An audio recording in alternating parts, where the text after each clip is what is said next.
Welcome to the Little Reef Shop. Earlier this week we got in some clams and we didn't get a chance to clean them when they came in, so we're going to give them a cleaning. The biggest problem with clams is these little white snails that eat the clam from the inside out, basically from the bottom down. I have seen a wrasse called a checkerboard wrasse eat them off of clams, so that's pretty cool. But you can find the snails sometimes on the bottom of the clam. I don't know what this area of the clam is called personally, but you will find these itty bitty white little snails living in here, and they actually eat the tissue of the clam. I don't see any right now. I took my magnifying glass out earlier and gave them all a really good look over, but you have to be careful.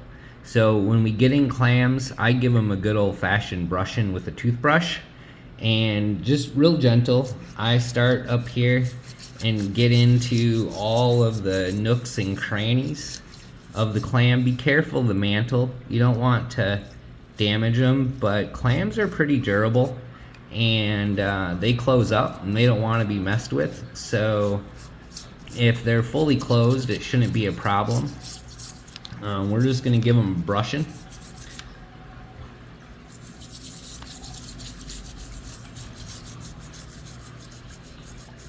Both sides. Be very careful of the mantle and the tissue. They can actually stay out of the water for quite a long time. Correct me if I'm wrong, but I believe that they come from a tidal environment, and in that tidal environment, they are out of the water for a good while. I thought this little speck right down there was one of the snails, but it isn't. I'm not sure what it is. After we've given all the nooks and crannies a good brushing, we're gonna flip it over, and this is where we're gonna be super gentle, and we're gonna get all of this area and just make sure that there's no things that we don't want on it. You can get a lot of hitchhikers.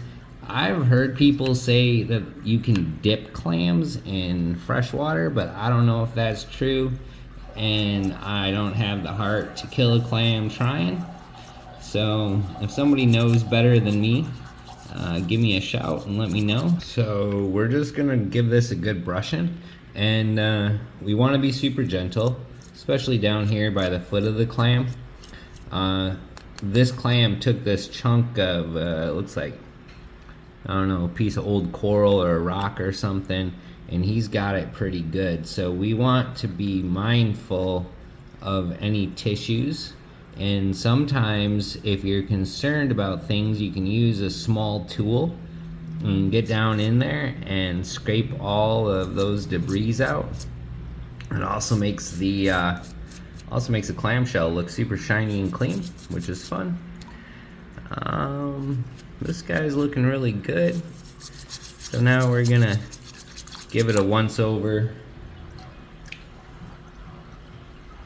put him back in the tank, and then we're gonna clean up the little one.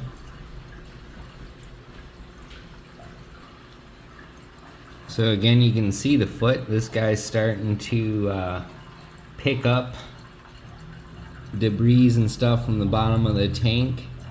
So we want to be super kind and super gentle to this tissue, and we are going to give him a good thorough brushing and get any potential undesirable critters out of his little, I don't know what these are called, but that's how you know if he's growing well. And just be super kind. Give him a good brushing.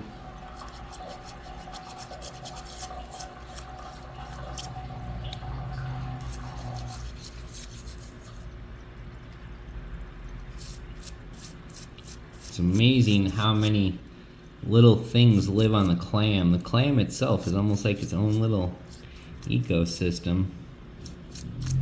This little gold clam is probably the nicest of the bunch. We want to get down in there, but we want to be super careful of his mantle. You can see a little copepod running around there. He's friendly, but we brushed him off anyways. So this is definitely my favorite of the clams that we got in. Somebody needs to buy them, or I'm going to take them home, and it's the opposite of the goal here.